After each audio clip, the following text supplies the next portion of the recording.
So having seen that the government of Finland felt disappointed after this investigation and felt that they have actually shot themselves on the leg.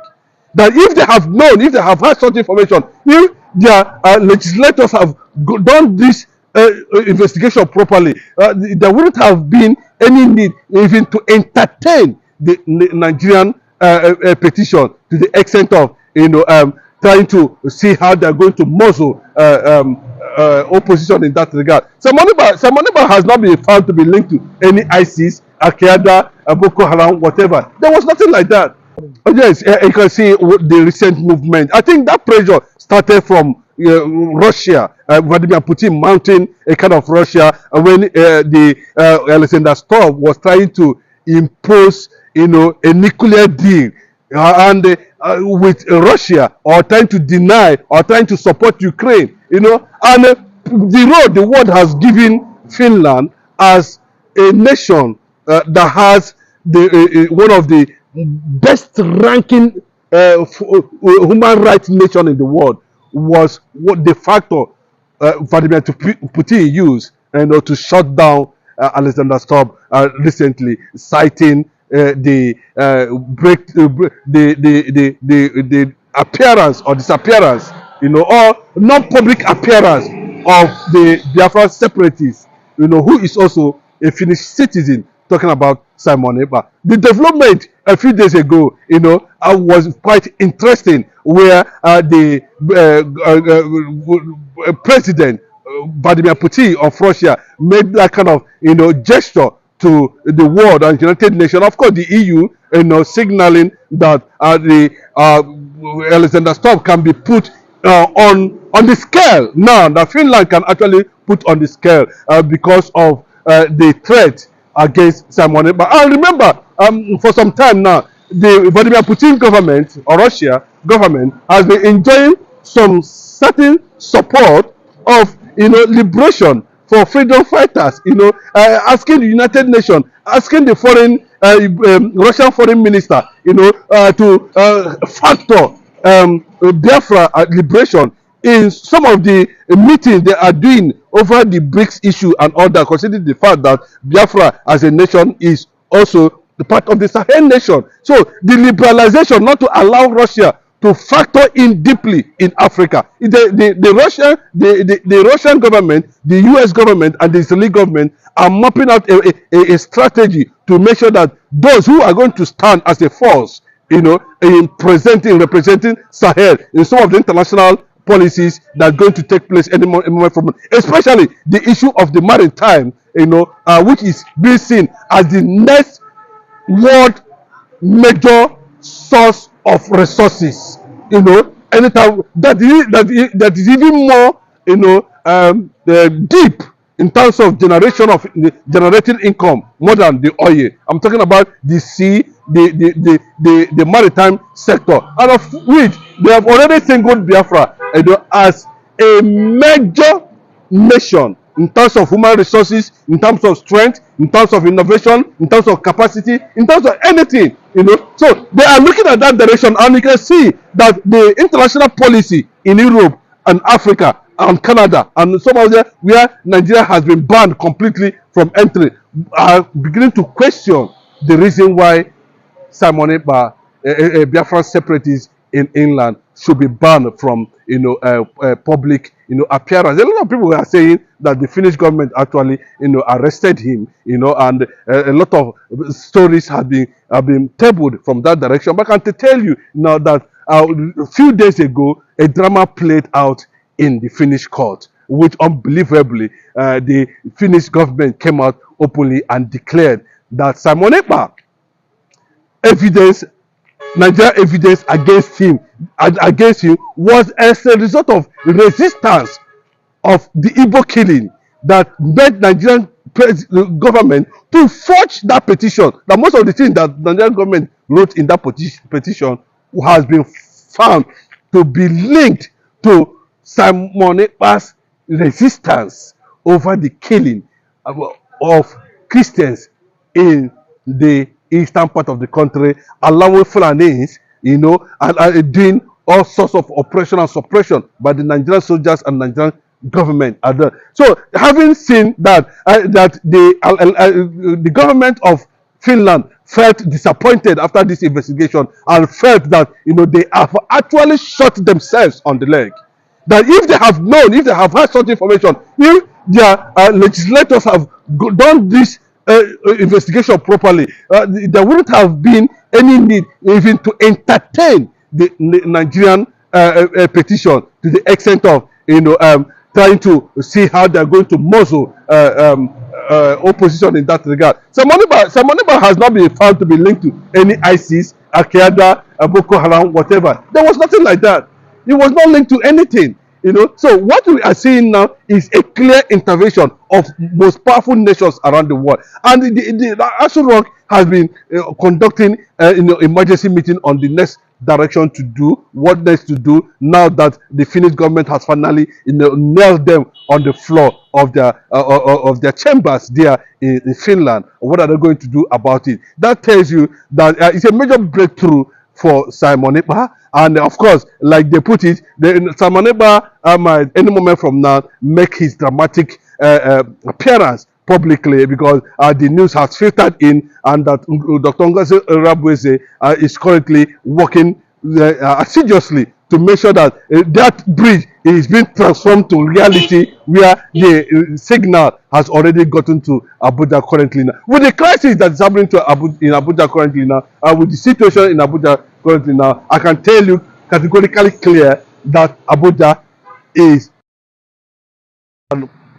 politically and bilaterally confused over the development that has happened outside the world as a result of Russia, American and Israeli pressure on Finland to get Simon Ekpa to a freedom point of breakthrough. There is this trending news across the nations of the world. The foreign nations are surprised. Who is the terrorist between Fulani S-men or Simon Ekpa? We've seen the International Terrorism Agency, they've ranked Fulani S-men the fourth most dangerous terrorist organization in the world, Fulani S-men. Now, Simon Ekpa's name is not there. And they are asking, why can't the Nigerian government take Fulani S-men more seriously than Simon Ekpa? Probably Nnamdi Kanu. What do you have to say about that, about Nigerian government? It tells you the biasness of the North. It tells you the biasness of the system. It tells you the biasness of how biased the Nigerian government are on the issue that has to do with the secession of the Igbo people from Nigeria, which has long overdue. And I can tell you that the world is already had our voice. The world is already working on that. I can tell you, there's massive lobbying in the United Nations now. There's massive lobbying in the Congress. There's massive bilaterally. That everywhere in the world, you go to Russia, everywhere the IPOB members, are working. The Biafran government in exile is working. But surprisingly, in all this thing, victory of Biafra has been announced few days ago, that Simon Ekpa has recorded a major breakthrough after the Finnish government has already endorsed his public appearance any moment from now. And that public appearance, is going to signal to the world that the time has come and the time is now. So if you look at it very well, Simon Ekpa, who is a Biafran government in exile, can be felt, can be seen, and IPOB members can be seen anywhere in the world. They are still all over the world. I can tell you currently now, if you are watching this platform, you are watching this video, you can see the reactivation of IPOB all over the world now, signaling that is a welcome development. The news we are getting from all over the world is meaning that Simon Ekpa is also behind. They are doing a lot of diplomatic jobs. That Simon Ekpa, Finland is a free world, but unknowingly to Nigerian government, they don't know how the young man Simon Ekpa has been able to carry out these activities from one place to another using all his network of connections, and the Biafran popularity is growing on daily basis. The world does not believe, the world does not compromise, the world does not see IPOB or Biafra or Simon Ekpa as a terrorist. But unfortunately, those who want conquest in Nigeria, those who want to oppress, continuous oppression, those who doesn't want to fix Nigeria, those who doesn't want Nigeria to work, those who have mounted pressure, those who have agreed that this is the type of Nigeria they want, the life of Monipa is their problem. They see such man as a hindrance to that agenda, including the IPOB leader who's already in detention for 5 years now. And I can tell you, these are the people who stood in respect to that. And kudos to the man from Burkina Faso, Ibrahim Traore. I want to talk about the man. The man rejected 200. I mean, the man rejected the young man, a military president. Though, like I say in Nigeria, you are not calling for a military president in Nigeria. But listen, an example. This man rejected 200 mosque offer from Saudi Arabia. Are you not thinking that can a Nigerian leader ever do this? No, the man has already gone out and signaled. I told you that he's working hand in hand with the Russian president Vladimir Putin, and he has made call for the immediate release. Finnish government should immediately, without any delay, release Simon Ekpa immediately, because he never committed any offense. He said Simon Ekpa is like me, Ibrahim Traore, who is fighting imperialism, who is fighting, monarchical, tyrannic and dictatorship, who is fighting to liberate his people, who is fighting colonization. So I think that power and that instruction and that agitation from Sahel nations, which they have already put down Biafra as one of the most powerful Sahel nations to come as a result of BRICS, has already told that Finland government that Simon Ekpa must be removed. That's why I'm saying that a new twist to Simon Ekpa's public appearance any moment from now, as we continue to experience this major breakthrough for Simon Ekpa and of course for the Biafran government in exile. What we are hearing from these nations and from world leaders around the world is a good news. And for those who are already in a meeting, from what we are gathering, that Alexander Stubb and his lawmakers and his congressmen or whatever team they have there, have already in the emergency meeting now to decide what they're going to do in the next few days from now, ahead of May, when the Finnish government felt that they have concluded whatever investigation they are doing in that regard, and that Simon Ekpa will hit the public space once again. That's development now, and from the fact that we are already in it and we are pushing towards a direction that is going to surprise everybody any moment from now, the way and manner Biafra nation will be allowed to exist by support of the international community has already put Nigeria on the side of divide. Like a lot of people are saying that Bola Ahmed Tinubu is likely going to be the last president of Nigeria. These are the things they are already finding out, pointing out, information that we are hearing, intelligence revelations that we are getting from different blogs around the world. Is signaling that there might not be 2027. Finally, as we close, do you see a future for Nigeria as a united nation? Nigeria is not a united nation because it's not a nation yet. The symbol of a nation that is united can only be found in Biafra, and that is it. Biafra is going to dwarf anything that has to do with Nigeria and save the pride of the black man, and that is why you see the likes of Mazi Nnamdi Kanu, Simon Ekpa, Ngozi Oruagbezi, and some other powerful Igbos around the world, who are working on the ground to make sure that the black man's history is preserved, the black man's ingenuity is preserved, the secret of black man is kept with the Biafrans. I can tell you that. Take it anywhere. It has become a spirit. Everybody is buying into it, and you can see the resilience coming from Simon Ekpa, coming from Mazi Nnamdi Kanu, and coming from the Igbo people too. How they have struggled over the years, even though they make sure that everything that belonged to the Igbo land was being fragmented.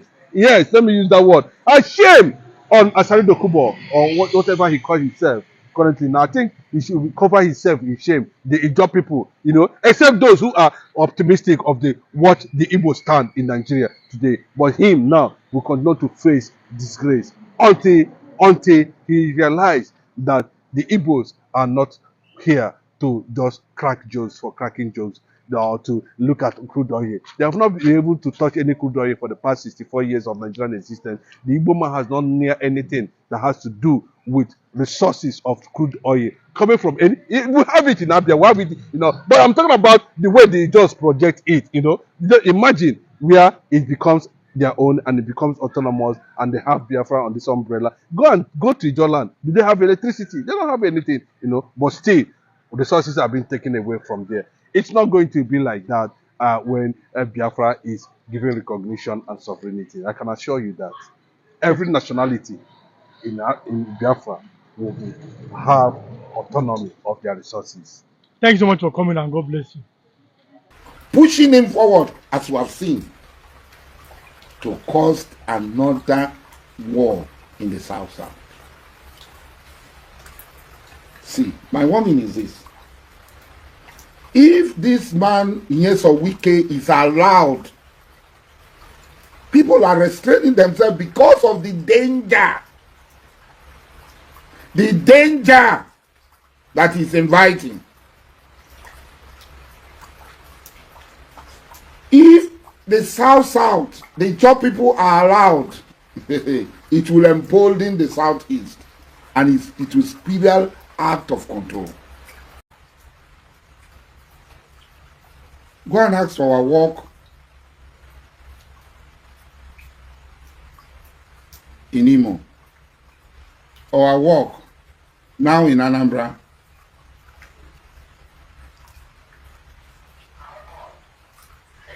In Iyala, Nameshi, you saw the number of uncountable number of dead bodies, skeleton and skulls. How we arrested those people, put them off in coordinated operation with the Nigerian military, with the Nigerian police. And it's so sad that we do all this work. You saw the trailers, you saw the bone, the skulls, hundreds of skulls. You saw the road that had been planted by improvised explosive or Bonigwe. I would risk our life in digging them out. Go to Baga, go to Mangoro, go to Kotagora, go to Wasi, and see what our men are doing for Nigeria. Good morning, everyone. Thanks for joining me in this video. This is a very important video for you and for everyone because there is something that I want to draw your attention to. I said this before and I'm still going to say it again. Now, a lot of people must have seen the video of Asari Dokubo when he was crying, complaining about what Wike and Tinubu is doing in River State, that Wike has written the name of people that will occupy the local government caretaker committee to the sole administrators and so on and so forth. In the process of saying that, he now started confessing. He said that he helped the federal government, the Tinubu's government, even Buhari's government to kill Igbos, that they used trailer to pack their dead bodies, they used trailer to pack their skulls. He said this by his mouth, I'm not the one saying it, okay? That they work with soldiers to kill people like this. And after everything they did for federal government is trying to betray him in River State. So this is the second time this man is saying this publicly. And the mainstream media we have in Nigeria, they are not responding to this. They are not talking about this. The Southeast governors are mute. Maybe they are the ones that enter contract with Asari Dokubo. Because 4 months ago, he first made this statement. 4 months ago, Asari Dokubo said that his men are in Imo State right now, killing people, doing all sorts of things that nobody can challenge him. And in any place Asari Dokubo mentioned, check the place, check around the area, there must be crisis, there must be killing, there must be all sort of, evil things going on there. So I started saying that if this is what is going on, and I want to reiterate what I'm saying before, you people don't have a country anymore.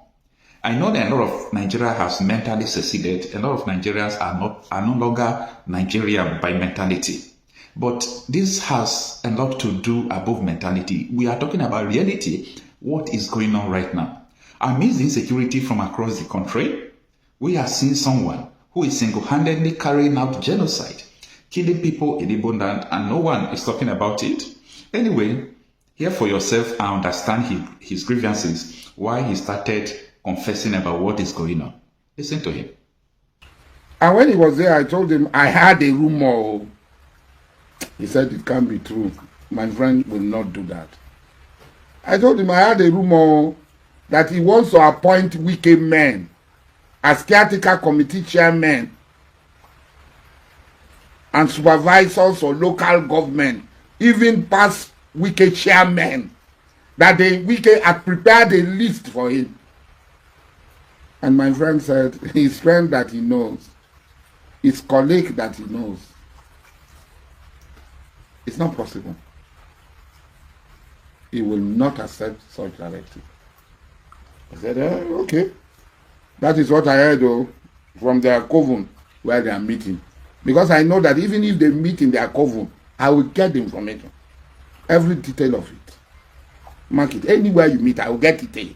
Inshallah. I don't need to pay for it. I will get it. Before he left, and then this night, there was this shooting, so that they can set me up. See, I've been working with, from the time of General Buhari, in saving life, restoring hope to those who have lost hope.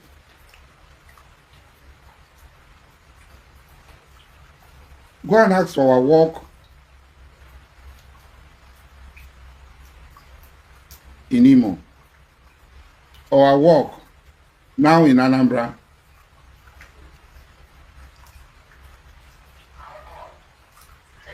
in Iyala, Nameshi. You saw the number of dead, uncountable number of dead bodies, skeleton and skulls. How we arrested those people, put them off in coordinated operation with the Nigerian military, with the Nigerian police. And it's so sad that we do all this work. You saw the trailers, you saw the bones, the skulls, hundreds of skulls. You saw the road that had been planted by improvised explosive or Bonigwe. I would risk our life in digging them out. Go to Baga, go to Mangoro, go to Kotagora, go to Wasi, and see what our men are doing for Nigeria and saving lives. One man, one individual, had become bigger than everything. We have been saying it, and the country had been handed over to him. He has captured the judiciary. He has captured the presidency. He has captured the security infrastructure of the Nigerian state. He has even captured a chunk of public opinion. The Supreme Court will give judgment on issues that are not before her, that are still subsiding and pending in lower courts. The Supreme Court will declare a person who left his position, resigned from his position to contest for governorship. The Supreme Court will say he did not resign.